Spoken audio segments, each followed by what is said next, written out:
বাসার যতগুলো ইট আছে সবগুলো খুলে নিয়ে যাবো। যারা কিনা মানুষকে মানুষই মনে করে না, এই চুপ্পুকে তো শুধু অ্যারেস্ট করলেই চলবে না, বিপ্লবীদেরকে থামাইতে পারবেন না।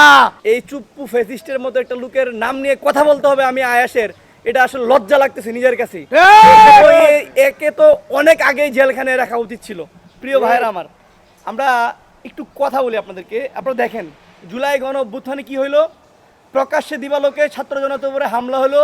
তার এই খুনি হাসিনা এবং রাষ্ট্রপতির পেটো বাহিনী, পুলিশ, বিজিবি, র্যাব যত বাহিনী আছে পাখির মতো আমাদের ভাইদেরকে নির্মমভাবে হত্যা করলো। চুপ্পুর ভূমিকা কি ছিল? চুপ্পু সামাজিক যোগাযোগ মাধ্যমে বা মিডিয়ার ভাইদের উদ্দেশ্যে কি আমাদের ছাত্র জনতাদের পক্ষে দাঁড়িয়েছিল? না, দাঁড়ায়নি। নাম্বার 1। নাম্বার 2, চুপ্পুকে দিয়ে শুরু করব। গতকালকে চুপ্পু বলল আর্টিকেলের 51। আসলে এই খুনি মাদারবোর্ড আর্টিকেলের 51 বলতে কি বুঝে? যে সে তো আজকে সাবেক, গতকালকে ছিল। এই আইনটা আর্টিকেলের 51টা হয় যখন রাষ্ট্রপতি দায়িত্ব চলাকালীন সময়ে তার ভিতরে তার মাধ্যমে যদি কোনো অভিযোগ আসে, তখন সেই অভিযোগগুলোকে কেন্দ্র করে তাকে জেলখানায় নেওয়া যাবে না, তাকে গ্রেফতার করা যাবে না। তাই তো এটা স্পষ্ট লেখা আছে। তোকে উদ্দেশ্য করে বলতেছি, তুই আর্টিকেলের 51টা ভালোভাবে পড়বি। বারবার চেষ্টা করি আমরা ছাত্র যে আসলে গালি না দেই। আসলে বিপ্লবীর ভাষাটা গালিতে রূপান্তরিত হয়েছে। আমরা আসলে গালি দিতে চাই না, আমরা চাই না এই গালিটা আসুক, কিন্তু দিতে হয়। যারা মানুষ, যারা কিনা মানুষকে মানুষই মনে করে না, যদি এরা মানুষকে মানুষ মনে করতো তাহলে 24 গণ অভ্যুত্থানে প্রকাশ্যে দিবালোকে এই আমাদের ভাই বোনদেরকে হত্যা করতো না। চুপ্পুরে বলি, তুই যদি আর্টিকেলের 51 হিসাব করিস তাহলে ওই 51 তোর কথা স্পষ্ট। আর্টিকেলের 51 এর অজুহাত দিয়ে তুমি খুনি পার পাইবা না, না পাইবা রেহাই। বেগম জিয়া ম্যাডাম বলেছিল, এই গোপালী একটা সময় আসবে এই সংবিধান বাংলাদেশের মানুষ ছিঁড়া ফেলবে, কিন্তু তারেক রহমান সেটা করতেছে না। জনাব তারেক রহমান স্যার, আজকে আপনি প্রধানমন্ত্রী, আজকে আপনি বিলাসীবহুল জীবন যাপন করছেন, বাংলাদেশের হাওয়া খাচ্ছেন, বাংলাদেশের মাটিতে পা ফেলতেছেন শুধুমাত্র সেই গণঅভ্যুত্থানের কারণে। এটা সাবেক উপদেষ্টা মণ্ডলী যারা ছিল, স্পষ্ট করে বলি, আসলে মানে একটা কথা আছে না যে কম পানির মাছ বেশি পানিতে পড়লে ফাল্লুর ফুল্লুর করে, গ্রামের একটা প্রবাদ আছে। তো বেশ কয়েকজন উপদেষ্টাও ছিল, ছাত্র উপদেষ্টাও ছিল, তাদের উচিত ছিল, তারা যে ভুলটা করছে তাদের প্রথমে উচিত ছিল ওই চুপ্পুর মতো ফেলাই দেয়া, নতুন সংবিধান তৈরি করে অন্য রাষ্ট্রপতি নিয়ে পরে সংসদে আপনার হচ্ছে শপথ করা। ওটা ওরা করে না, ওটা প্রথম ভুল।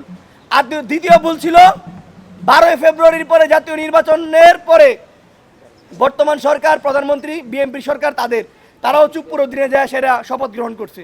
এবং হ্যাঁ, তারা তো জানে যে কিভাবে কি করতে হবে। আপনাদের কাছে মনে হইতে পারে যে চুপ্পু পদত্যাগ করছে, কিন্তু আমার কাছে এটা মনে হয় না। আমার কাছে মনে হয় চুপ্পুকে পদত্যাগ করানো হয়েছে, এবং এটাই ছিল বিএনপির সবচেয়ে সফল কাজ আমরা মনে করি। সেই জন্য জনাব তারেক রহমান সহ তার সকল কেন্দ্রীয় নেতৃবৃন্দদেরকে রাষ্ট্র সংলাপ ফোরাম এর পক্ষ থেকে ধন্যবাদ জানাই। এবং প্রিয় ভাইয়ের আমার, তিনি জানে কিভাবে কি করতে হবে। আমরা জানি তাকে কিভাবে আহত করা হয়েছিল, তাকে কিভাবে পিটিয়েছিল। তারেক রহমান এটার প্রতিশোধ দিবে যদি তিনি তারেক রহমান হয়ে থাকেন। তিনি যদি তার উপরে যেই জুলুম অত্যাচার হয়েছিল সেটা যদি তিনি মনে রাখেন, তিনি এটার প্রতিশোধ নিবে। প্রিয় ভাইয়ের আমার, আপনাদেরকে বলি, আজ জাতীয় নির্বাচনের পরে 159তম দিন, তার মধ্যে বিএনপি একটা ভালো কাজ করছে। কিন্তু আরেকটা কথা হয়েছে, এই চুপ্পুকে তো শুধু অ্যারেস্ট করলেই চলবে না, এই চুপ্পুকে তার যেই সরকারি সুযোগ সুবিধাগুলো দেওয়ার কথা বলতেছেন বর্তমান সরকার, এগুলো বন্ধ করতে হবে। ঠিক ঠিক। আমার শহীদ পরিবারেরা চিকিৎসার জন্য এখনো দাঁড়ে দাঁড়ে ঘুরবে, তাদের স্যান্ডেল খুলে দেবে, আর খুনি চুপ্পু বিদেশ যাবে চিকিৎসা করতে। এটা কখনোই হবে না, এটা মাইনে নিব না আমরা জুলাই জনতারা যতদিন পর্যন্ত বাইচে আছি। প্রিয় ভাইয়ের আমার, আপনাদেরকে আবারও বলি, চুপ্পু কে যদি দ্রুত সময়ের মধ্যে গ্রেফতার না করে, জুলাই জনতাদেরকে নিয়ে লং মার্চ করব চুপ্পুর বাসভবন।